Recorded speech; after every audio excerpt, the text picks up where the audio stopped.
Channel welcome to my guys. চলে এসেছি তোমাদের সাথে আরো একটা নতুন ভিডিও শেয়ার করতে।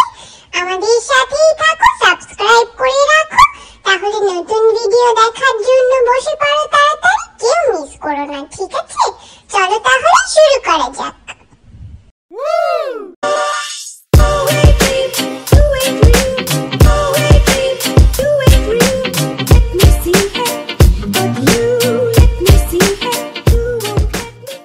হ্যালো ইউটিউব বাসিন্দারা, আমাদেরকে অনেক অনেক দিন পরে আপনাদের নিউজ ফিডে আরও একবার স্বাগতম জানান। আর আমরা চলে এসেছি আরও একটা নতুন ব্লগ নিয়ে।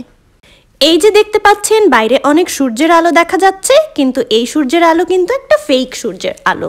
এটাতে অনেক পরিমাণ ঠান্ডা রয়েছে, কিন্তু দেখলে মনে হচ্ছে যে খুবই একটা গরম ওয়েদার।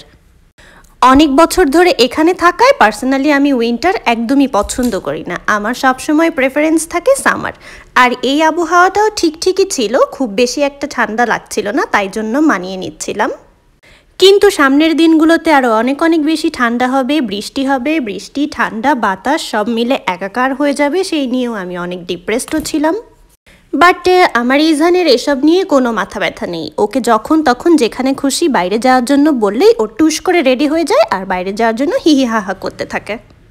যাই হোক, এবার আসি ব্লগের টপিক নিয়ে। আজকের টপিকটা হচ্ছে আমরা যাব ইজানের জন্য একটা ফ্রেম কিনতে, ফটো ফ্রেম। আপনাদের সাথে যেই চায়না শপটার একটা ভিডিও আমরা শেয়ার করেছিলাম, সেই শপটাতেই আমরা অনেক সুন্দর একটা ফ্রেমও খুঁজে পেয়েছিলাম। আর ভেবেছিলাম পরে এই ফ্রেমটাই ওর জন্য নিয়ে যাব। তো আজকে সেই উদ্দেশ্যেই বের হওয়া, সেখানেই আমরা যাচ্ছিলাম। দিন দিন ও যত বড় হচ্ছে তত এক একটা নতুন করে বায়না করা শুরু করছে। আর এতটুক বয়সে ওর নতুন বায়না হচ্ছে ও মাথায় একদমই টুপি রাখবে না। ঠান্ডা হোক, গরম হোক, কম ঠান্ডা হোক, বেশি ঠান্ডা হোক, তাতে ওর কিচ্ছু যায় আসে না, ও মাথায় টুপিই রাখবে না। তাই বারবার ও টুস করে নিজের টুপিটা নিজে খুলে ফেলে, আর আমি ওটাকে বারবার ঠিক করে দিতে চাই। এই নিয়ে আমাদের দুজনের মধ্যে কনফ্লিক্ট। যেতে যেতে এবারের একটা মজার গল্প বলি আপনাদের সাথে। এবার যখন ইজানের আব্বু আসলো, ট্রেন দিয়ে আমাদের যেই স্টেশন, এখানে নামার বদলে ভুল করে অন্য স্টেশনে চলে গিয়েছিল। মানে ভিতরে একটা ব্যাগ রেখে গিয়েছিল ট্রেনের, সেই ব্যাগটা ভুল করে যখন মনে পড়েছে এটা আনতে গিয়ে ততক্ষণে ট্রেনও ছেড়ে দিয়েছে। আর সেই ট্রেনে করে চলে গেছে অন্য স্টেশনে, কিন্তু বড় একটা ব্যাগ তো বাইরে রয়ে গেছে। তখন অলমোস্ট রাত 1টা বেজে গেছে। ট্রেনের আরও আগে আসার কথা ছিল, কিন্তু ট্রেন হয়ে যায় ডিলে।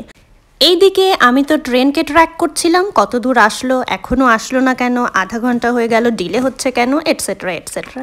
এরই মধ্যে আমার ফোনে আসে একটা ফোন করে একটা বাঙালি লোক বলে, আপনার হাজব্যান্ডের ব্যাগ রয়ে গেছে, উনি চলে গেছে অন্য জায়গায়।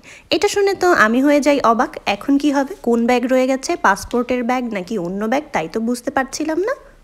বাট লোকটা অনেক ভালো ছিল, থ্যাংক ইউ ওনাকে। উনি কষ্ট করে পুলিশের কাছে ব্যাগটা দিয়ে যায়, আর আমাকে ফোন করে বলে যে ওনাদের কাছে ব্যাগটা রেখে গেছি, আপনি এসে পিক করে নিয়ে যান। এই শুনে আমি তো হুন্নি হয়ে রেডি হয়ে দিলাম দৌড় ব্যাগের উদ্দেশ্যে।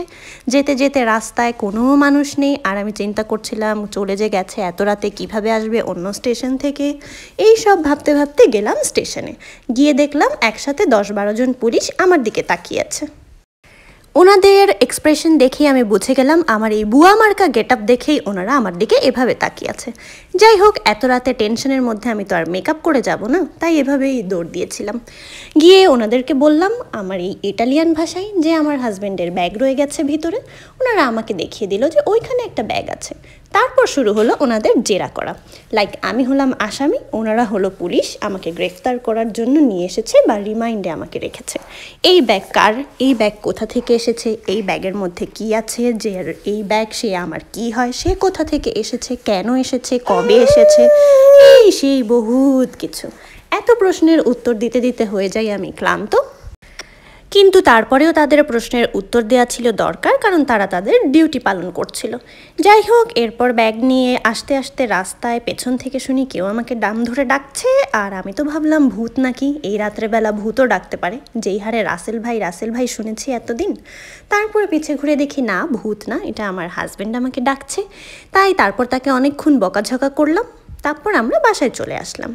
আর এরই গল্প শেষ হতে হতে আমরা আমাদের ফ্রেমও কিনে ফেলেছি। ফ্রেম কিনে এখন আমরা যাচ্ছিলাম ফ্রেমে যে ছবি ভরবো, সেই ছবিগুলো কালেক্ট করার জন্য অন্য একটা জায়গায়, যেখান থেকে ছবিগুলো ওয়াশ করে নিয়ে আসবো। এই মুহূর্তে আপনারা যেটা দেখতে পাচ্ছেন এটা ইতালির জেনোভা শহরের সান লোরেন্সো ক্যাথেড্রালে। এখানে বলে ক্যাথেড্রালে দি সান লোরেন্সো। এর সামনের দিকের অংশ আপনাদেরকে দেখাচ্ছি। এই ক্যাথেড্রালের বিশেষত্ব হলো এটা সাদা ও কালো ডোরাকাটা মার্বেলের তৈরি সম্মুখভাগ। এটি জেনোভার সবচেয়ে গুরুত্বপূর্ণ ক্যাথলিক উপাসনালয় এবং মেট্রোপলিটন ক্যাথেড্রালে। এটা তৈরি হয় 1098 খ্রিস্টাব্দে আর খুব জনপ্রিয় এটা আর অনেক গুরুত্বপূর্ণ এটা। এটাকে তৈরি করা হয়েছে সাদা মার্বেল এবং কালো বা গাঢ় সবুজ রঙের পাথর দিয়ে। বলা হয় দ্বিতীয় বিশ্বযুদ্ধের সময় 1941 সালের 9 ফেব্রুয়ারি ব্রিটিশ নৌবহর থেকে ছোড়া একটি বোমা ক্যাথেড্রালের ছাদে আঘাত হেনেছিল, আর সেটা ছাদ ভেদ করে ভেতরে পড়েছিল ঠিকই, কিন্তু বিস্ফোরিত হয়নি। আর এই বোমাটি এখনও ডান দিকের যে নেভে আছে সেটার ভেতরে এটাকে প্রদর্শিত করা হয়। এটার ফলকেও লেখা আছে যেটা একটা অলৌকিক ঘটনা। এছাড়াও ক্যাথেড্রালের বাম দিকের উপরের দিকে মার্বেল যে আছে সেখানে একটা ছোট্ট কুকুরের মূর্তি খোদাই করা আছে, যা অনেকেই লক্ষ্য করতে পারে না। আর প্রচলিত লোককথা অনুসারে এই কুকুরটি নাকি একজন স্থপতি বা ভাস্করের বন্ধু ছিল, যিনি নির্মাণের সময় ধসে চাপা পড়ে মারা গিয়েছিলেন। সেই ভাস্কর তার প্রিয় বন্ধুটিকে স্মরণ করার জন্যই এই খোদাইটি করেন। আর তার কুকুরটি মালিককে রক্ষা করতে গিয়ে মারা যায়, সেই জন্য এই কুকুরটিকে এখানে মূর্তি হিসেবে রাখা হয়। এছাড়াও এর ভেতরে অবস্থিত মুজিও দেল তেজোরোতে একটা বাটি আছে যাকে বলা হয় সাক্রো কাতিনো। বহু শতাব্দী ধরে জেনোভাবাসী বিশ্বাস করে যে এই বাটিটা নাকি যীশু খ্রিস্টের শেষ খাবার যে খেয়েছিলেন সেটাতে ব্যবহার করা হয়েছিল। বাট পরে বৈজ্ঞানিক পরীক্ষায় এটি কাচের তৈরি বলে প্রমাণিত হয়। এই ক্যাথেড্রালের সামনের দিকে 2টা টাওয়ার হওয়ার কথা ছিল, যেটা ডান দিকের টাওয়ারটা পুরোভাবে নির্মিত হলেও বাম দিকের টাওয়ারটা অসমাপ্তই থেকে যায়। আর পরে ওই জায়গাটায় একটা বারান্দা তৈরি করে দেয়া হয়।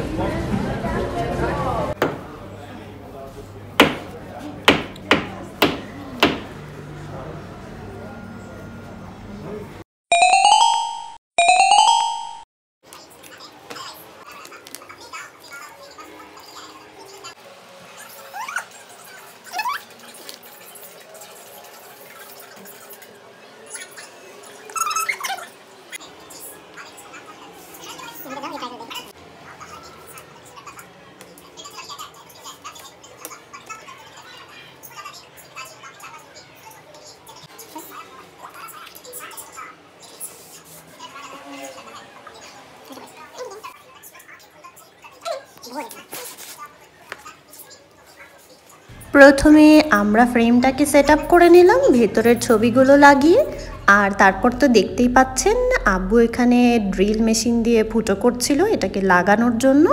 প্রথমে একবার এটাকে ভুল লাগানো হয়ে যায়, দেখতে অতটা মানানসই লাগছিল না, পরে আরও একবার এটাকে ঠিক করে লাগিয়ে ফেলি। তাহলে আজ এই পর্যন্তই, আগামী ভিডিওতে আবার দেখা হবে। সবাই ভালো থাকবেন, আল্লাহ হাফেজ।